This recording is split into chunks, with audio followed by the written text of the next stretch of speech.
Olá pessoal, estou aqui para comentar os dois últimos episódios da série da Netflix do Freud, sobre o Freud, o sétimo e o oitavo, tá certo? Eu vou ser bem rápido, tentar fazer um vídeo curto.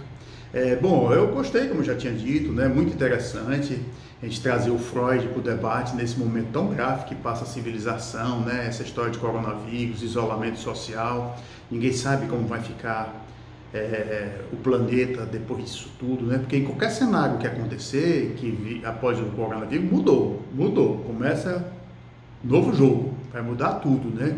As relações, tudo, essa história de capitalismo, vai tudo mudar, não há nenhuma dúvida, me parece que não há nenhuma dúvida.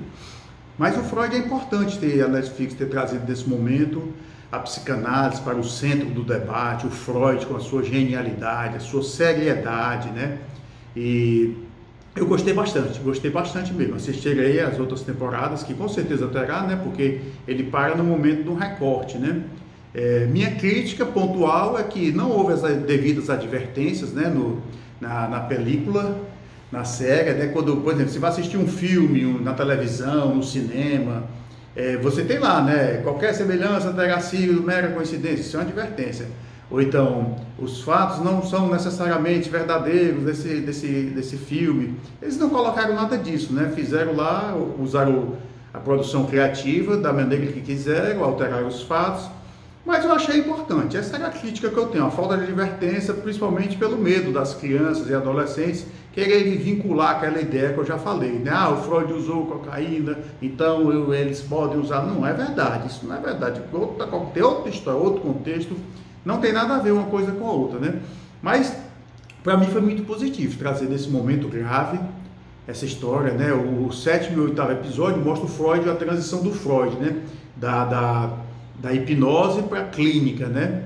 Mas há um furo interessante que a Netflix perdeu, né? A Netflix talvez não saiba disso, porque senão ela teria dado uma ênfase maior. Porque a invenção do divã não é do Freud. Em 1890, ele ganha de presente de Madame Benveniste. É uma analisanda dele, né, que numa das sessões, o Freud comenta com ela, que é muito duro para ele passar o dia olhando olho no olho na cara dos analisandos, né? E ela, muito inteligente, na sessão seguinte, leva um divã de presente para o Freud. O Freud achou aquilo fantástico, achou fantástico aquela ideia, né? De ele ficar atrás do divã, sem olhar o rosto do analisando, ouvindo tudo, pontuando. Então, a ideia dela, Madame Benveniste, talvez a Netflix não saiba disso, mas foi um fato que mereceria um destaque mesmo grande, mas passou batido. Então, você veja como é importante termos trazido Freud para o debate, o gênio que foi, a seriedade dele, a genialidade dele. Nós estamos vivendo um momento muito difícil, né? Como eu já falei, essa história do coronavírus e tudo, isolamento social, nós já estamos vendo as repercussões que isso está dando, né, nas pessoas, e que merecerá um debate mais profundo, né? E o Freud nesse momento foi trazido para o debate, né? E as minhas advertências que eu fiz ao Netflix, e o Freud em 1890, quando ele ganhou o divã de Madame Benveniste, ele já estava atendendo, ele já tinha atendido a Fanny Mosé. A Fanny Mosé foi aquela que disse que ela está ouvindo, ele era neurologista, o Freud ela falando pelos cotovelos, e o Freud tenta interromper ela, diz: pare, eu estou lhe pagando para você me ouvir. Aí o Freud, muito inteligente, diz: opa. Quando terminou a sessão, ele perguntou: como é que a senhora está? Eu estou ótima. Então ele disse: olha, eu vou ouvir as pessoas porque isso está dando um ganho, tem um ganho para a pessoa melhora. Então começa por aí a história da psicanálise, né? E o primeiro caso do Freud publicado é o da Dora, o caso Dora. Ele publica em 1905, mas ela foi analisada bem antes, ainda no século passado. E a psicanálise, a história de Freud, o freudismo, tem muitas mudanças. Eu vou contar uma aqui, só um recorte, que talvez ele vá publicar nos próprios episódios, nas próximas temporadas. Em 1920 muda praticamente quase toda a psicanálise, quando o Freud publica Além do Princípio do Prazer. É um livro muito importante da psicanálise. O Freud vai falar das pulsões e tal. E esse livro é muito importante, porque ele muda bastante o Freud, muda muitos conceitos, das coisas do que ele pensa do mundo, da vida. E eu achei por demais oportuno essa história do Freud, embora, como eu estou dizendo, não é verdadeira, são ficções, mas está muito bem elaborado, os cenários e tudo, embora os fatos estejam distorcidos, exagerados, para causar isso, né? Nós estamos aqui, domingo de Páscoa, falando sobre isso. Olha aí. Então, Isso é importante nós estamos falando de psicanálise. Eu adoro falar de psicanálise. Eu estudei a história de Freud. Eu estive em Viena, na Áustria, onde é o Freud Museu, na Bergstraße 19, onde Freud morou por 50 anos, hoje é Freud Museu. E também no Freud Museu de Londres, na Marisilgard número 20, onde Freud passou o último ano de vida, 1938 a 1939.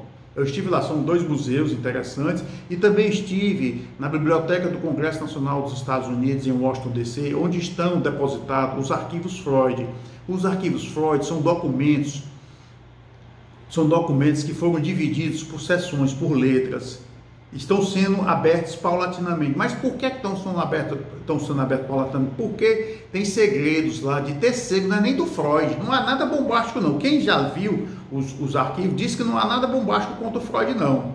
Ninguém vai encontrar nada bombástico, mas eram coisas de terceiro, de analisando. Então foi feito um acordo com as famílias de que esses documentos iam ser abertos paulatinamente. Tanto é que o último lote só vai poder ser revelado, aberto e revelado, em 2100. Olha, a carta de imperadores, de reis, a amiga do Freud, amiguíssima, Marie Bonaparte, era sobrinha neta de Napoleão. Você vê o prestígio do cara. Ela que tirou o Freud de Viena, na época dos nazistas, usando o prestígio dela. Então, há muita coisa que nós não sabemos ainda do Freud. E a professora francesa Elisabeth Rodinez está acompanhando isso aí, está trazendo esse material com muito rigor, muita seriedade. Sempre ela está publicando as novas revelações, digamos assim, tá certo? Então a série é importante nesse momento que nós estamos vivendo, trazer Freud para o debate, a psicanálise. Não é mais possível viver com essa cultura de remédio do jeito que está. Virou um escândalo, uma coisa absurda. Esses remédios estão causando doenças, não pode. A civilização viveu 40 mil anos sem remédio, sem psicofármaco. De uma hora para outra, de 1950 para cá, eles querem meter os laboratórios farmacêuticos querem meter na cabeça tanto dos médicos como das pessoas de que não existe vida sem esses remédios deles. O que não é verdade. A psicanálise e outras técnicas análogas à psicanálise também pode resolver muitos desses problemas. Há casos necessários de remédio? Mas são pontuais. Não tem sentido uma pessoa passar o resto da vida tomando remédio para depressão ou para ansiedade. Então, eu não vejo sentido, sim. Eu não vejo sentido, sinceramente. Então é um momento ímpar de nós estarmos debatendo a psicanálise, Freud, tá certo? E podemos ampliar esse debate, tá certo? Essa história que está acontecendo agora, desse coronavírus, né? Que isso vai ter repercussões. O mundo nunca mais será o mesmo. A civilização mudou. Já começou a mudar. As pessoas estão angustiadas com razão, não tiram a razão delas, as empresas estão quebrando, as pessoas estão preocupadas com o seu emprego, com as suas famílias, os casais estão em conflito, muitos casais estão em conflito por causa da convivência, não podem sair de casa e não estavam preparados para viver 24 horas por dia juntos. Isso é uma realidade que ainda terá repercussões, tá certo? Então, pessoal, eu gostei muito desse seriado nesse sentido. Tenho minhas críticas pelas faltas de advertência e pelos exageros que fizeram com Freud. Freud foi um homem sério, não teve amantes, foi um cara correto, tá lá. Quem leu o Epistolar, a história do Freud. O Freud, quando morreu, foi elogiado na imprensa toda, do mundo todo. Ele recebeu vários convites para fazer filmes, fazer o roteiro do filme. Ele não aceitou. Ele não aceitava analisar artistas, mesmo oferecendo muita grana, ele não aceitava. Ele disse: eu não vou mexer na produção intelectual e artística deles, não vou mexer não. Ele simplesmente não aceitava, por questão de ética. Foi um cara seríssimo, advertiu vários analistas que tentaram sair da linha, ele chamava a atenção mesmo, com rigor, era um cara mesmo duro, conhecido mesmo, um cara rigoroso. Eu defendo os Freud, defendo e defenderei, não porque nós estamos na psicanálise, mas é um dever por questão de justiça, que o cara foi sério, era um cara correto, um cara sério, não visou dinheiro, atendeu muita gente de graça. Quando ele morreu, os jornais deram ênfase a isso. Olha, o Freud era um cara caridoso, de bom coração, atendia as pessoas de graça, ninguém perdia.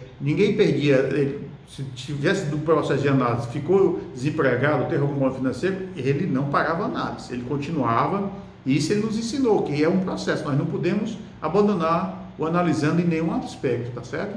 Então, pessoal, foi positivo essa série, essa primeira temporada do Freud na Netflix, né? Foi positivo, tem essas críticas, mas faz parte. Freud voltou para o lugar dele, de mestre, de desbravador da mente humana. A mente humana, depois de Freud, é estudado sobre outros aspectos, sobre outra abordagem, tá certo? Foi muito importante, eu gostei bastante, tá certo? Quero agradecer a vocês por ter dedicado esse tempo para me ouvir, para compartilhar as minhas ideias, dando espaço para compartilhar. Eu estou aberto a mudanças, a retificar, a reparos na minha fala, a críticas, estou aberto, sem nenhum problema, tá certo? E nas próximas temporadas, se for ocasionalmente oportuno, eu voltarei a publicar outros vídeos, tá certo? Muito obrigado pela atenção de vocês e desejo a todos e aos seus familiares um bom domingo de Páscoa, tá certo? Muito obrigado!